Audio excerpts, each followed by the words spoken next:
नमस्कार दोस्तों, मैं हाजिर हूं झारखंड के 24 जिलों की चुनिंदा बड़ी खबरों के साथ। जानिए आज की तमाम बड़ी खबरें जो आपके लिए जानना बेहद जरूरी है। झारखंड में रहने वाले लोग ध्यान दें, 1 अप्रैल से झारखंड में बिजली महंगी हो गई। ग्रामीण इलाकों में 50 पैसे प्रति यूनिट के हिसाब से बिजली की दर बढ़ा दिया गया। अब गाँव में 7 रुपए 20 पैसे प्रति यूनिट के हिसाब से बिजली बिल देना होगा। पहले यह 6 रुपए 70 पैसे था। 1 अप्रैल से नई बिजली की दर लागू हो जाएगी और अब लोगों को ज्यादा बिल देना होगा। शहरी क्षेत्रों में बिजली 55 पैसे प्रति यूनिट के हिसाब से महंगी कर दी गई। अब शहरों में 7 रुपए 40 पैसे प्रति यूनिट के हिसाब से बिजली बिल देना होगा। पहले यह दर 6 रुपए 85 पैसे थी। दुकानदार और बिजनेस करने वालों को भी अब ज्यादा बिल देना होगा, यानी अब हर महीने का बिजली बिल बढ़कर आएगा। कहने का मतलब है कि अब जितनी बिजली जलाएंगे उतना ज्यादा पैसा देना पड़ेगा।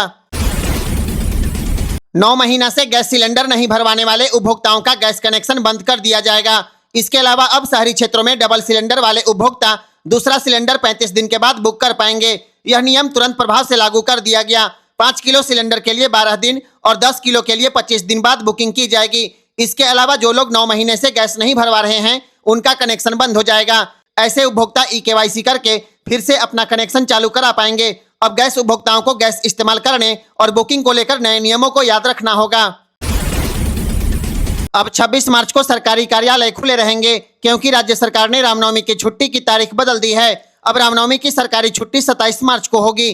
कार्मिक विभाग ने इसकी अधिसूचना जारी कर दी। दरअसल पहले से रामनवमी की सरकारी छुट्टी 26 मार्च को थी, लेकिन रामनवमी 27 मार्च को होने के कारण सरकार ने छुट्टी की तारीख बदल दी है, यानी अब 26 मार्च को सरकारी कार्यालय खुले रहेंगे।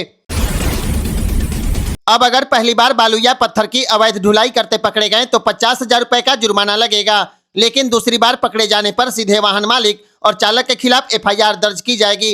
यह आदेश गढ़वा DC दिनेश कुमार यादव ने अधिकारियों को दिया है। उपायुक्त ने थाना प्रभारी, अंचल अधिकारी सहित सभी संबंधित विभागों को आपसी समन्वय के साथ संयुक्त छापेमारी अभियान चलाकर कार्रवाई के निर्देश दिए हैं। अब देखना होगा इस आदेश का जमीनी स्तर पर कितना असर पड़ेगा। आने वाले दिनों में स्पष्ट पता चलेगा।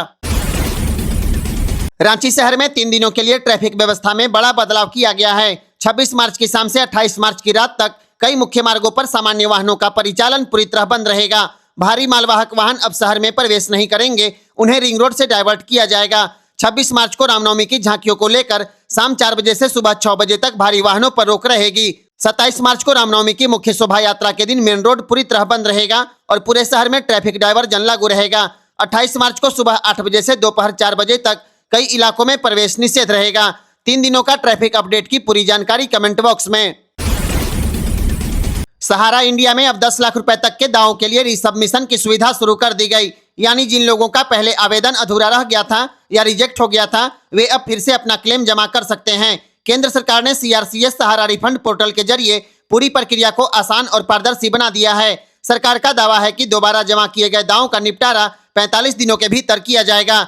यह पूरी प्रक्रिया सुप्रीम कोर्ट की निगरानी में तय नियम के तहत हो रही है, ताकि सही निवेशकों को सुरक्षित तरीके से उनका पैसा वापस मिल सके। अधिक जानकारी के लिए कमेंट बॉक्स में सहारा रिफंड पोर्टल का लिंक दिया हुआ है। राज्य सरकार के आदेश के बाद भी गैरमजरूआ खास जमीन के रैयतों को ऑनलाइन रसीद निर्गत करने में अंचल अधिकारी रुचि नहीं दिखा रहे हैं। अब तक पूरे झारखंड में सिर्फ 6 लाख रैयतों को ऑनलाइन रसीद निर्गत किया गया है। पलामू में सबसे अधिक 95,204 और रांची में अब तक 71,331 रैयतों को रसीद निर्गत किया गया, जबकि बड़ी संख्या में आवेदन लंबित पड़े हुए हैं। दरअसल 2018 में राज्य सरकार ने मैनुअल रसीद के आधार पर ऑनलाइन रसीद देने का फैसला लिया था। इसके पहले राज्य सरकार ने वर्ष 2017 में गैरमजरूआ खास जमीन की जमाबंदी की जांच का निर्णय लिया था। तब तक इस प्रकृति की सारी जमीन को संदिग्ध जमाबंदी मानते हुए इसकी रजिस्ट्री बंद करने का आदेश दिया था। इसके साथ ही सारे अंचल कार्यालयों को अपने क्षेत्र की गैरमजरूआ खास जमीन की जांच करके सही जमाबंदी को संदिग्ध जमाबंदी की सूची से बाहर निकालने का आदेश दिया था।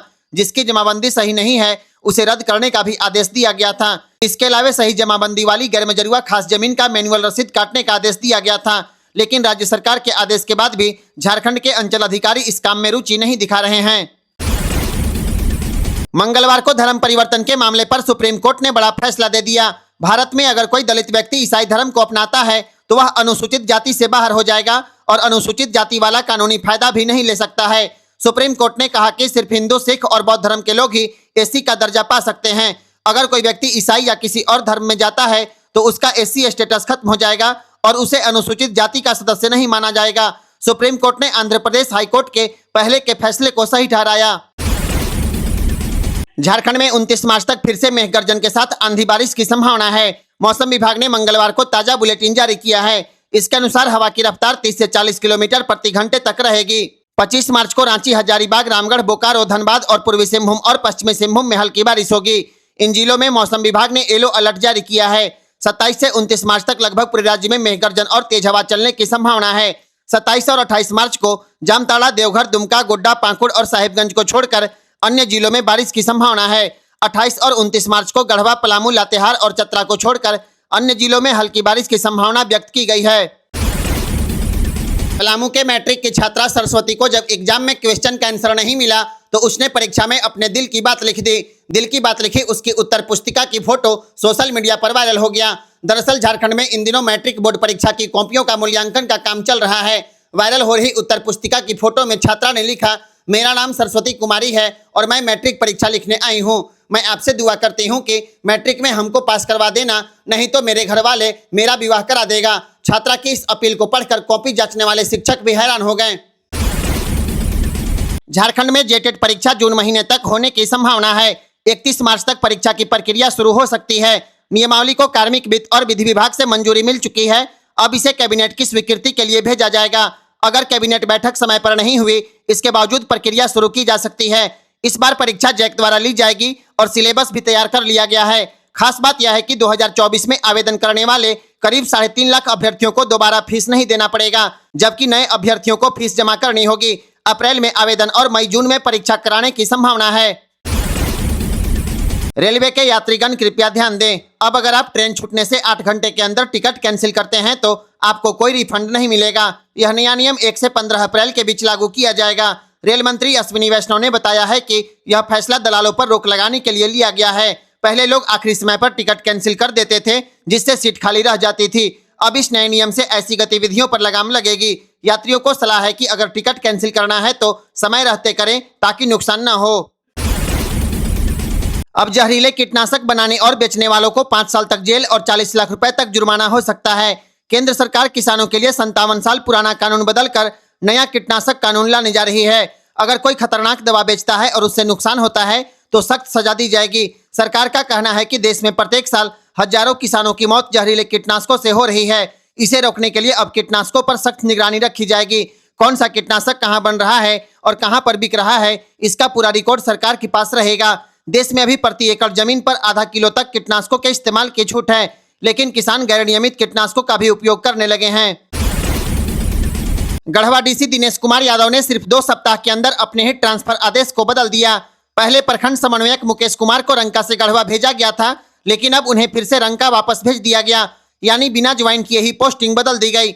6 मार्च को कई कर्मियों का ट्रांसफर किया गया था, जिसमें आवास विभाग के कोऑर्डिनेटर अभिषेक कुमार को खरौंधी से रंका, सुमित कुमार पाठक को गढ़वा से चिनिया, पंकज विश्वकर्मा को चिनिया से डंडई, मुकेश कुमार को रंका से गढ़वा और कुमार सानकेसरी को डंडई से खरौंधी तबादला किया गया था।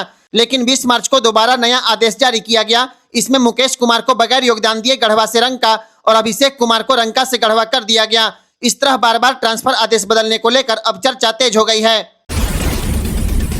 अगर आप गढ़वा शहर के मिठाई दुकान से मिठाई खरीद रहे हैं तो यह खबर जान लीजिए, क्योंकि खाद्य सुरक्षा पदाधिकारी दीपश्री की जांच में गढ़वा शहर के कुछ दुकानों में नकली मिठाई बेचे जाने का खुलासा हुआ है। जांच में मनीष प्लास्टिक नामक दुकान के गोदाम में बिहार के औरंगाबाद से लाया गया 1.5 क्विंटल मिलावटी रसगुल्ला, बर्फी एवं अन्य मिठाई पाया गया, जिसका नमूना लेकर मिठाई को नष्ट कर दिया गया। इसके अलावा बिना लाइसेंस के चल रहे मेन रोड के विजय स्वीट्स को तत्काल प्रभाव से बंद कर दिया गया।